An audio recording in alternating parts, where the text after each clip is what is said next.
You know, there are moments in the life of a nation where everybody needs to stop, take a breath, and really look at what just happened. Not through the lens of who you voted for, not through the lens of cable news, but through the lens of what this means for the country you're going to hand to your children. What we've just witnessed between the United States and Iran. This 2-week ceasefire announced in the final 90 minutes before a presidential deadline to launch devastating strikes. That is one of those moments. Now, look, I've been in that chair. I know what it feels like when the clock is ticking and millions of lives hang on a decision that only one person can make. I faced it with North Korea in 1994. I faced it in Bosnia.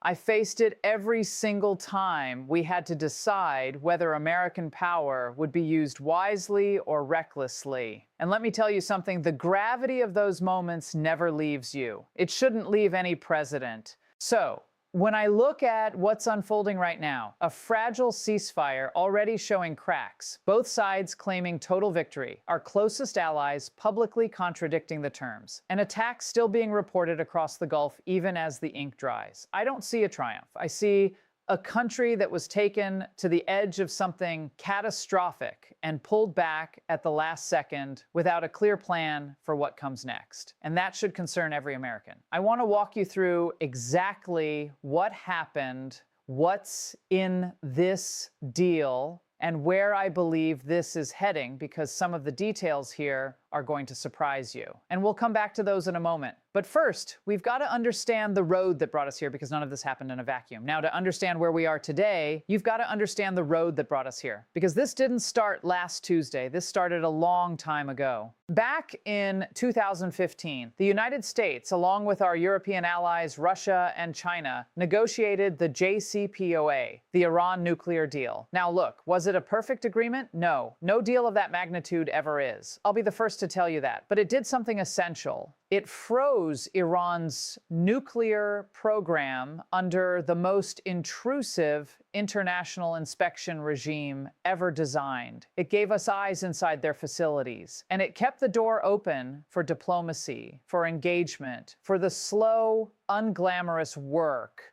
of building a more stable Middle East. Then, in 2018, President Trump pulled out. He tore up the deal, said he'd get a better one. And here's what happened instead. Iran started enriching uranium again. They went from 3.67%, 67% to 60% and beyond. Every guardrail we had built, gone. Every inspector we had inside, sidelined. And the world watched as the single most effective non-proliferation agreement of the 21st century was discarded. Not because it failed, but because it had somebody else's name on it. Fast forward to February 2026. The United States, alongside Israel, launched a military campaign against Iran. Now, the Strait of Hormuz, a waterway about as wide as the English Channel, where 20% of the world's oil passes through every single day, became the chessboard. Iran closed it. Oil prices spiked, global markets shuttered, shipping routes that keep food and fuel moving to ordinary people around the world were suddenly held hostage to a conflict that could have been avoided. And then Pakistan of all countries, stepped in as mediator. Iran put forward a 10-point plan. The U.S. had its own 15-point maximalist proposal. And somewhere between those two documents, in the final 90 minutes before a presidential deadline, we got a 2-week ceasefire. And this is where things start to get complicated. Let me walk you through what's actually in this deal, because the details matter more than the headlines. Iran published a 10-point ceasefire framework. Here's what it includes. A U.S. commitment to ensure no further acts of aggression against Iran. Continued Iranian control of the Strait of Hormuz. Acceptance, and I want you to really hear this word, acceptance of Iran's nuclear enrichment rights. Lifting of all primary sanctions. Lifting of all secondary sanctions. Termination of all United Nations Security Council resolutions against Iran, termination of all International Atomic Energy Agency Board of Governors resolutions against Iran, payment of damages to Iran for losses in the war, withdrawal of U.S. combat bad forces from the region, and cessation of hostilities on all fronts, including Lebanon, Yemen, and Iraq. Now, the White House has not formally signed on to all 10 points. President Trump called it a workable basis on which to negotiate. But here's the honest truth. When you accept someone's framework as your starting point for negotiations, you've already given them enormous leverage. That's negotiation 101. And there's another piece. Trump has floated a so-called joint venture for the Strait of Hormuz, where Iran charges a toll, reportedly up to $2 million per ship, and the U.S. somehow shares in the revenue. Reuters estimated this could be worth $500 billion to Iran over time. Before this war, the strait was open. International waters, free passage. Now we're talking about a toll booth run by the country we just went to war with. Now look, when both sides claim they won, that tells you one of two things. Either both sides are lying or the deal is so vague that neither side really knows what they agreed to. And folks, neither of those is good. Iran's Supreme National Security Council already said this ceasefire does not signal an end to the war. That's not the language of a country that surrendered. That's the language of a country that believes it got what it wanted and is waiting for more. Now, let me be clear about something. I am not criticizing the existence of a ceasefire. Anytime bombs stop falling and people stop dying, that is a good day. I learned that in Bosnia. I learned that at Camp David. I believe it in my bones. What I am criticizing is the process, the reckless seat of the PANICS leadership that got us to this point. When we were working on the Dayton Accords in 1995, we spent months building the architecture before anyone sat down at the table. Richard Holbrooke wore himself to the bone doing back-channel diplomacy. We coordinated with our NATO allies, we consulted Congress, we had clear objectives, and we had fallback positions, because that's what responsible crisis management demands. What we saw here was something different. We saw a president posting on social media that a whole civilization will die tonight. We saw self-imposed 800 p.m. deadlines announced to the world like a reality television countdown. We saw America's negotiating position exposed for every adversary on earth to study. And then in the final hour, we saw a scramble, a frantic last-minute scramble to accept terms that by any honest measure look a lot more like Iran's wish list than America's opening bid. And it wasn't just Democrats who saw it. Republican Congressman Austin Scott from Georgia, a senior member of the House Armed Services Committee, publicly criticized this approach. Senator Lindsey Graham called for congressional review. Even Laura Ingraham on Fox News questioned whether the president fully understood the complexity of what he was dealing with. When Laura Ingraham is asking those questions, folks, we've got to pay attention. Let me tell you something. The strength of American diplomacy has never been about who talks loudest. It's about who prepares best, who builds the broadest coalition, and who keeps their word. You don't tweet ultimatums and then hope somebody blinks.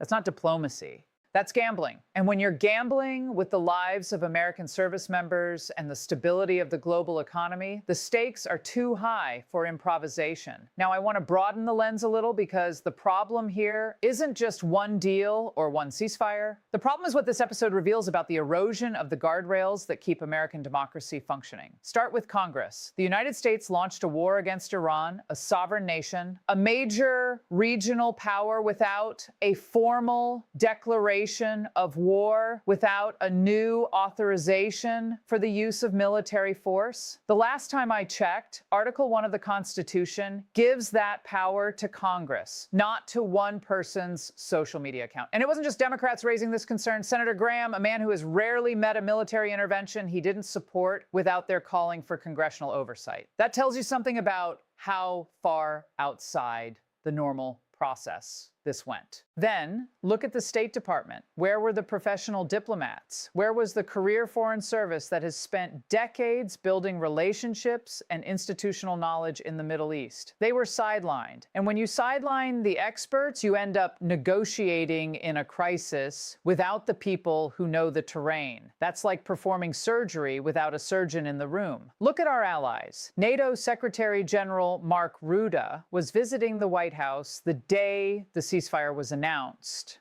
And by all accounts, he was as surprised as everyone else. Our European allies are scrambling to figure out what this deal means for their energy security. Israel says Lebanon isn't included in the ceasefire. Pakistan says it is. Iran says it is. The United States hasn't clearly said one way or the other. When your own allies can't agree on what you just agreed to, you don't have a deal. You have confusion. We've got to remember something. The problem isn't just the drama. It's that we're running the most powerful country in the world. Like, the drama is the product and the details are somebody else's problem. And institutions, Congress, the State Department, our alliances, international law, those are the shock absorbers of democracy. When you wear them down, the whole vehicle starts shaking. Now, there's another dimension to this that I want to address because it matters. And that's the gap between what's being sold to the American public and what's actually happening on the ground.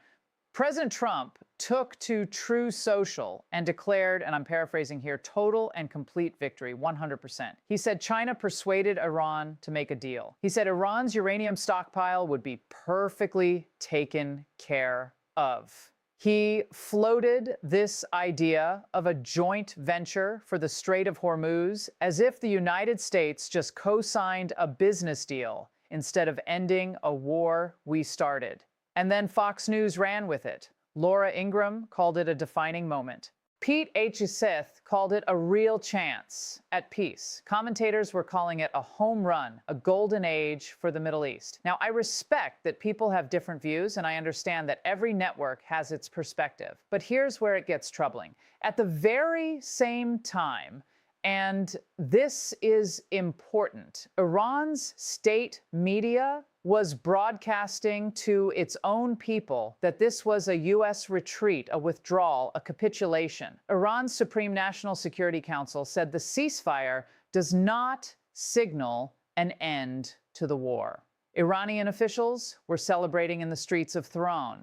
Both propaganda machines cannot be right, and the American people deserve better than competing spin cycles that obscure what's really happening. Meanwhile, look at what's actually happening on the ground. Netanyahu put out a statement saying the ceasefire does not include Lebanon, and Israeli strikes on Beirut continued. The UAE and Bahrain reported incoming missiles even during the ceasefire's first hours. 400 ships remain stranded around the strait. Oil prices are still elevated. Here's the honest truth. You can win the press conference and lose the peace. I've seen it happen, and I'm worried that's exactly where we're heading, because the metric of success for a president should never be the news cycle. It should be the strategic outcome measured in stability, in credibility, and whether the world is actually safer when the cameras turn off. So let me share with you how I see this playing out, because I think there are essentially three roads ahead,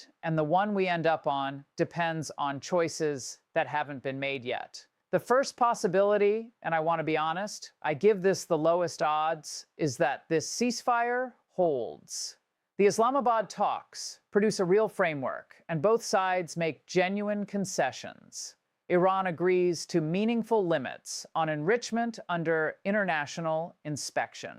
The U.S. gets a structured withdrawal with security guarantees for our allies. The Strait of Hormuz returns to genuine free navigation. It's possible, but only if professional diplomats are allowed to take the lead, if Congress is brought into the process, and if both sides come to the table with something more than talking points. So I'm not holding my breath, but I don't rule it out. The second possibility, and I think this is the most likely, is what I'd call the muddle-through scenario. The ceasefire partially holds. The terms stay ambiguous. The strait reopens conditionally with de facto Iranian control and this toll system that could bring Tehran $100 billion a year in revenue.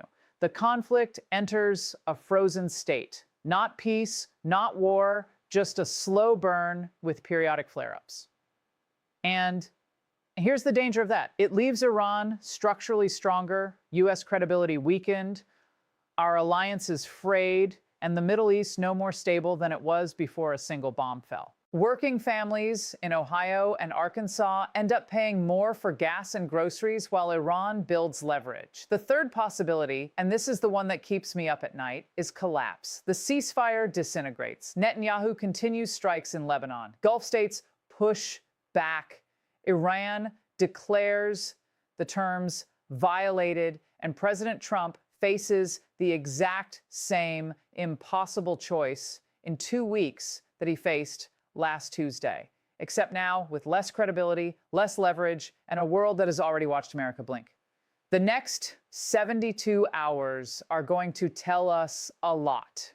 Watch what happens with the shipping lanes. Watch what Israel does in Lebanon. Watch whether the Islamabad talks actually convene or quietly fall apart. That will tell you which road we're on. Now, let me close with this, because I think it's the most important thing I can say tonight. I do not oppose diplomacy with Iran. I never have. I believe in diplomacy the way I believe in democracy. Not because it's easy, but because the alternatives are worse. Every meaningful peace agreement in modern history was negotiated with people we had deep disagreements with. That's what makes it diplomacy and not a surrender ceremony. But diplomacy must be serious. It must be structured. It must be accountable to the American people through their elected representatives. And it must be built on something more durable than one person's instinct in a moment of crisis. What concerns me about what we've just witnessed isn't the ceasefire itself. It's the pattern. The pattern of governance by spectacle. The pattern of threats followed by concessions dressed up as victories. The pattern of sidelining institutions and allies, and then wondering why the deal falls apart before the ink is dry. That pattern doesn't make America stronger. It makes us unpredictable. And in international affairs, unpredictable is not the same as strong. It's dangerous. The strength of America was never just our military. And Lord knows we have the finest military the world has ever seen. Our strength was our ability to build coalitions, to keep our word, to lead with a combination of power and principle that made other nations want to stand with us. That reputation is not inexhaustible. It can be spent. And right now, I'm concerned we're spending it faster than we're earning it. But I want to end on a note of genuine hope, because I believe in this country. I've seen us in tough spots before. I've seen moments when it looked like the wheels were coming off. And every single time it was the decency and the common sense of the American people that pulled us through. The Republic endures not because of any one president, Democrat or Republican, but because citizens demand accountability, because institutions reassert themselves, and because the American idea is bigger than any single crisis. So, I'd ask you tonight, pay attention, call your representative, ask hard questions, demand transparency, hold every leader, including the ones you voted for, to the standard that American lives and American credibility require. We've been through harder things than this, and I genuinely still believe in